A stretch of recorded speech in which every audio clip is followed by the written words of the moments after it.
Good morning. You are listening to UpReach, a morning devotional presented by the Church Street Church of Christ in Lewisburg, Tennessee, to encourage you as you face the opportunities and challenges of today. Let's begin this day together with some inspiring thoughts from God's holy word. Vindicate me, O Lord, for I have walked in my integrity.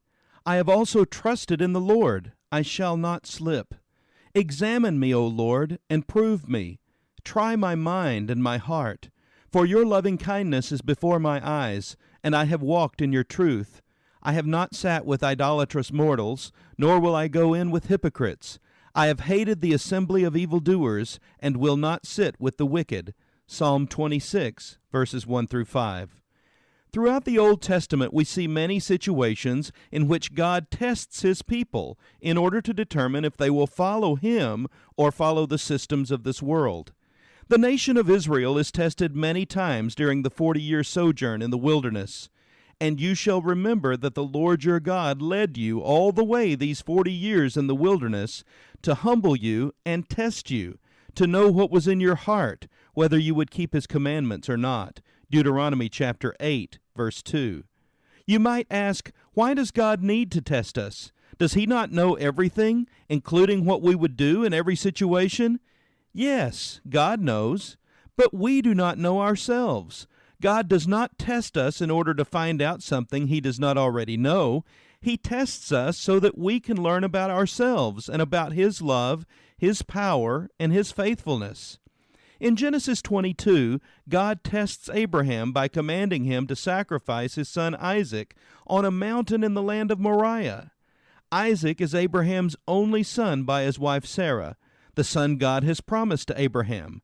By demanding that Isaac be sacrificed, God seems to be nullifying his covenant of making a great nation of Abraham. How can God's promise be fulfilled if Isaac is dead? God tests Abraham to reveal whether or not Abraham truly trusts his promise. Yes, God knows what Abraham will do, but he wants Abraham to know as well.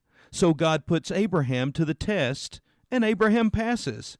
As Abraham raises the knife to sacrifice his own son, God stops him and provides a sacrificial ram instead. Every test involves obedience in one way or another. When God tests us, he reveals the true state of our hearts. What about you today? Are you obedient to God's will, or are you self-willed?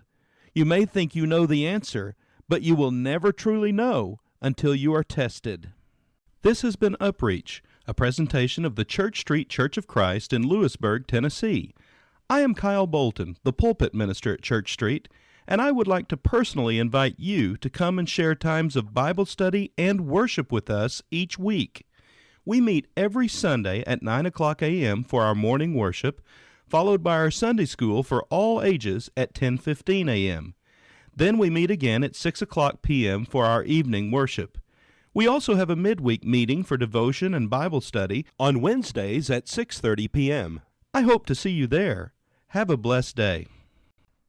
When Paul met the Lord on Damascus Road, he never was the same again. And when Peter met the Lord, he left his boat and started fishing for men. Now I may not be Peter or Paul, but one thing I can truly say, when I met the Lord and made him my choice, he definitely made a change. He made a change. He made a change in the way that I'm walking. He made a change. He made a change in the way that I'm talking. Old things pass away. Behold, everything's new.